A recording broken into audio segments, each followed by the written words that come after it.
Hey creative friends, welcome to my channel. And in this video, we're going to do something fun. So a little while ago, I did a video using the Mrs. Wage's pasta mix and the one for ketchup. And those are really popular because they're really easy to do. But a couple of things. I got a lot of comments on how much you guys like that and want to see more.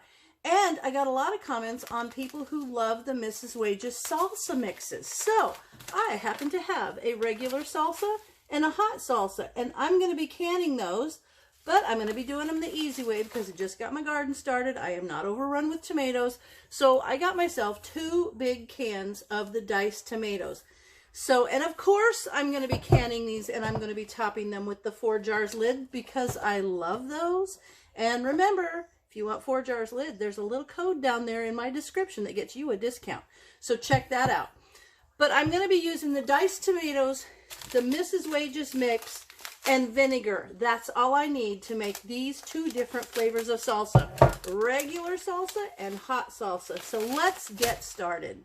Okay friends, I have all 3 of the ingredients that I need to make this amazing hot salsa. Now, it's super cool because it's only 3 ingredients. Now in the summer when we're doing fresh salsa, there will be tomatoes and onions and peppers and jalapenos and all the things. But for this, it's only 3 and apparently this salsa is amazing anyway. So I'm excited about it.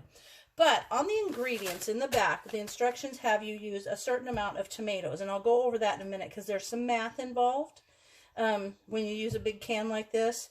And it's cost effective to use a big can like this, so the math is fine. But I'll try to explain that. But you do have to have a half a cup of white vinegar. And you always want to make sure that your vinegar is 5%. So somewhere on the label, it needs to tell you that your vinegar is 5% acidity. You always have to have that when you're doing any kind of, like tomatoes, canning, whatever. Any kind of canning that calls for vinegar has to be 5%. Okay. And then you need your pouch of mix. So on to the math. Here's the math. So on the back of the packet, it tells you that you can use 6 pounds of fresh tomatoes, which is like 18 medium tomatoes. But since we're using the can, it says you can use 6 cans of 14.5 ounce each of the petite diced tomatoes. Fine. That's 6 cans that are 14.5 ounces each. Going up against this big can. So you got to figure how many ounces you actually have in all 6 of those cans. So if you take 14.5 times 6, it's like 87.03 or something. But it's just under 88 ounces, okay? So then, if you take those ounces and divide them by the 8 ounces in a cup, you come to just under 11 cups. Well, I don't want to push it because of, you know, acidity and stuff. So I'm going to bring that back down to 10 cups. So I mean, it's not 10 and a little bit. It's just 10 cups I'm going to use for this mix. So I need 10 cups. Now, this big can has 6 pounds, 6.5 ounces of the diced tomatoes in it. So if I take that and break that 6 pounds down by ounces, there's 102.5 ounces in this can. Now, if I take that and break it down by the 8 ounces per cup, there's actually 12.812, like just almost 13 cups in this can. So what I'm going to do is I'm going to consider this 13 cups and that I need 10 cups for this. So I'm going to measure 10 cups out of this can. I'll have 3 cups left over, but that's fine. I got a plan to use it for dinner. So that's how I'm calculating this. Now, if you watched my other videos where you use the whole tomatoes and they're 6 pounds and I just use the can, that's because the other weight is just liquid that's drained off. In this, there's not that liquid. These are literally just diced up tomatoes. So it's solid 6 pounds of product. It's not some product with liquid that you're going to drain off. So that being said, what I'm going to do right now is I'm going to measure 10 cups out of here and I'm going to put it in my pot. And then we're going to get everything else going. Now what I have, this will make 5 pints. I have my pints over in the boiling water canner. The jars are all clean and they're in hot water. They do not need to be sterilized because the ultimate processing time on this is 40 minutes. So anytime that you're going to process something for more than 10 minutes in a boiling water canner or any time in a pressure canner, you don't need to sterilize your jars. That's pretty cool. So now what I'm going to do is I'm going to open this and I'm going to measure out 10 cups and I'm going to put it in this pot and I will be back to you shortly. Okay, it's kind of sad. I bought some of these kind of tomatoes. I don't know if it was this brand, but several years ago I bought a couple cans to do something similar to this with. And I mean, it was jam-packed with diced tomatoes. Very little juice. This one had a whole bunch of liquid in it. And when I measured out the tomatoes, there was just about exactly 10 cups. So you got to check and see. This one, it just had a whole lot of extra liquid in it. Whereas the other one I literally had like 2.5 or 3 cups of extra product. So there you go. But either way, out of that, I got my 10 cups. So there is my 10 cups of diced tomatoes that I did not have to peel or dice or do anything, which is kind of awesome. So now my instructions tell me to combine the tomatoes, vinegar, and hot salsa mix in a large pot and bring it to a boil, stirring occasionally. Reduce the heat and let it simmer for 10 minutes, and then boom, you're ready to can it. So I'm going to go ahead and put my vinegar in, and I'm going to put in the hot salsa mix. I'm excited about this one. Hot. Like it. Ooh, look at that. So what that is it's got all the ingredients. It's got your jalapenos and your onions and all that, and they're going to reconstitute as it cooks. Oh, it smells so good.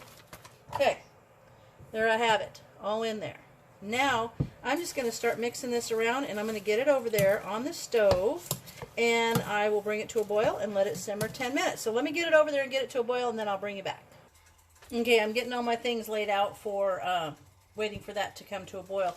And I want to point out on the back of these packages, oftentimes it will say to have your clean, sterilized pint jars.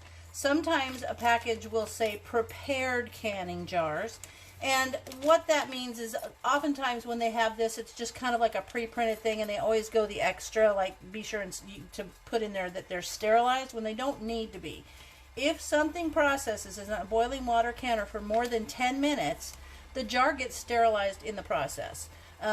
And that's just an easy thing to remember, because if you put the jar in by itself, you're only going to go 10 minutes, then you're going to pull it out and go another 40 minutes. It's unnecessary. So I didn't want this to throw you off. If you see that it says clean, sterilized pint jars, that's just the company's way of ensuring that those jars are prepared correctly or for canning.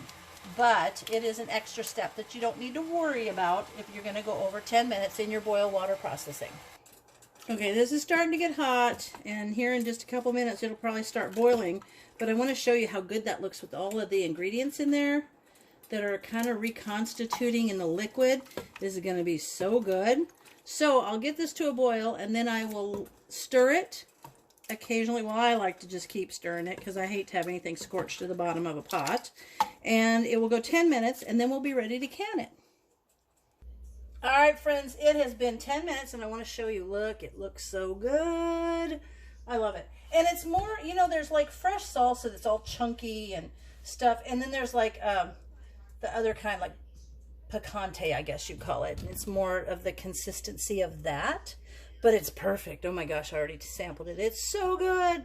Okay, so now what we're going to do is we're going to fill this pint jar with this amazing product.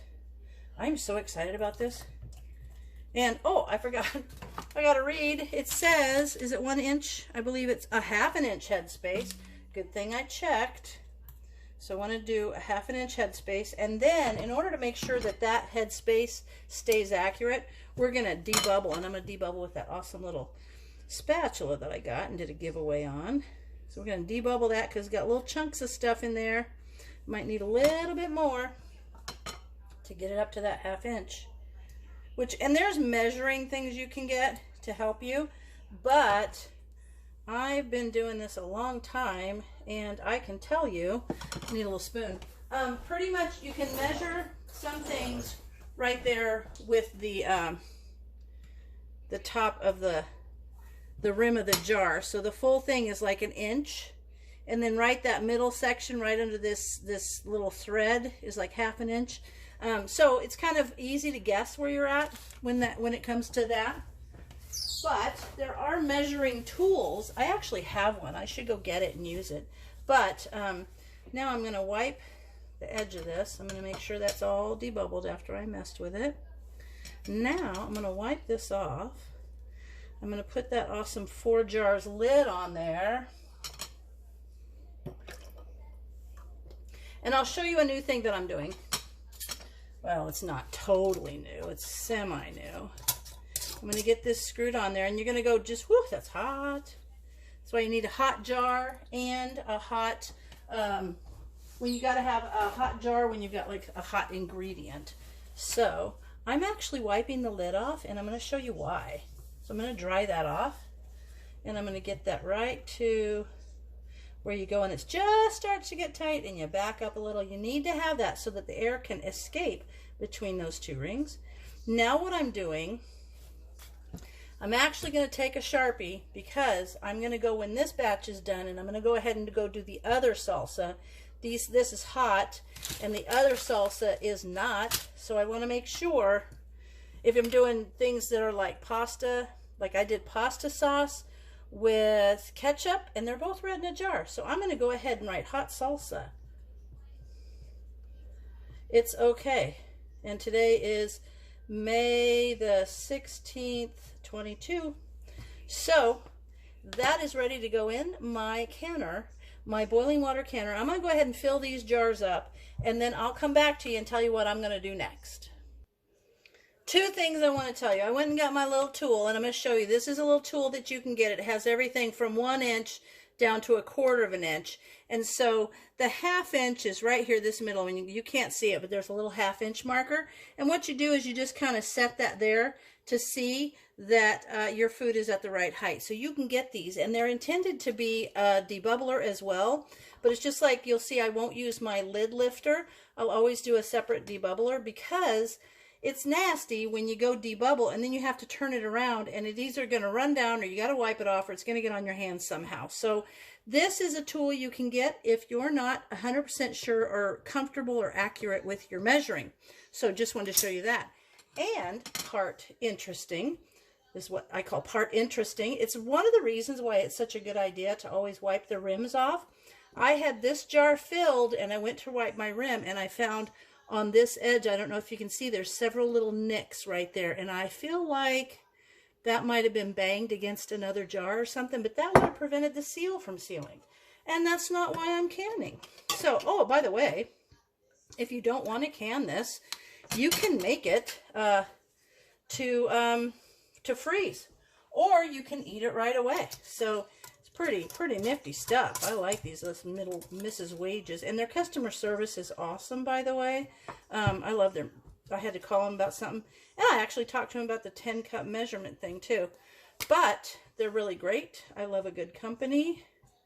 Hot salsa, and it is 5/16/22. And that's one of the reasons why I like to use the Forjars canning lids, because they are a great company and they make a great product. So I'm going to finish canning these up, and I'll bring you back shortly. Okay, so it made actually about 4 3/4 pints. So I can't do a 3/4 pint. There won't be the right headspace. So I went ahead and made a little 1/2 pint, and this is going to be awesome. And then the rest of it I'm going to use for tonight with some dinner. So I'm going to go ahead and get these in the canner, and I'm going to let them process. And then I'm going to clean all this up, and I'm going to start again and do this packet. So I will do that. It's exact same process. I'm just using this packet of regular salsa instead of hot salsa. But when I come back, both kinds will be ready for you to see. Okay, I'm getting the second batch of just the regular, not the hot, but the regular salsa. And I realized it says to bring it to a boil and then reduce the heat and simmer for 10 minutes. I don't think I said in the last one, the hot salsa, to reduce the heat. So that's what you need to do. Bring it up to a boil and then reduce the heat and simmer for 10 minutes. So that's what I did, but I don't think I said that. Okay, friends, I've got everything in my Ball Fresh Tech boiling water canner, which I love because it sits over by my sink. I don't have to lift anything heavy, and I can drain it through the little spout right into the sink when I'm done canning. But I ended up getting 4.5 pints of the hot salsa and 4.5 pints of the regular salsa. So Now, another thing I like about this is this actually has like a diffuser thing. This can be put between jars if you're stacking them, but you can also put it on the top. And what that does is it breaks the boiling bubbles up so that they don't hit the top. And this is actually a really good top. It's got a lip on the inside, so it kind of keeps everything inside. But you know the old canners, when they would dribble over the outside, this kind of a thing prevents that. So if you have that problem in your canner, you could put one of the trays that you use, or one of the, you know, like the racks or something on the bottom of your regular canner. You could put one of those on top of that too, and it helps break up the bubbles. So it doesn't make such a boily mess when you're canning. But now I've got this turned up all the way. And once it starts boiling, then I will set the timer for 40 minutes. And then when we're done, I'll come back and show you the amazing, super easy, super delicious finished product. Okay, friends, this is a super sad moment. I just told you guys how much I love this Ball Fresh Tech boiling water canner. And I was sitting there, and you can hear it boiling, and then all of a sudden it was silent. I have 11 minutes left, and it has died. It won't boil anymore. So now this is a learning for you, if you did not know. Because this failed in the middle of processing, I'm going to have to go put it in a pot and put it on my stove, bring it back up to a boil, and start the timing all over again. So that's a thing you need to know, and maybe we can use this as a learning experience. All right, friends, there they are, all out of the canner, even after I had to do a second run, but they still look amazing. Oh my gosh, they're going to be so good. And I've already heard a couple of pings from those awesome Forjars lids. And there you have it. 8 pints and 2.5 pints of awesome Mrs. Wages salsa, which I gotta tell you, it tastes really good, and it's super easy to make. So give it a try and tell me what you think. As always, thanks for watching, and I'll see you in my next video.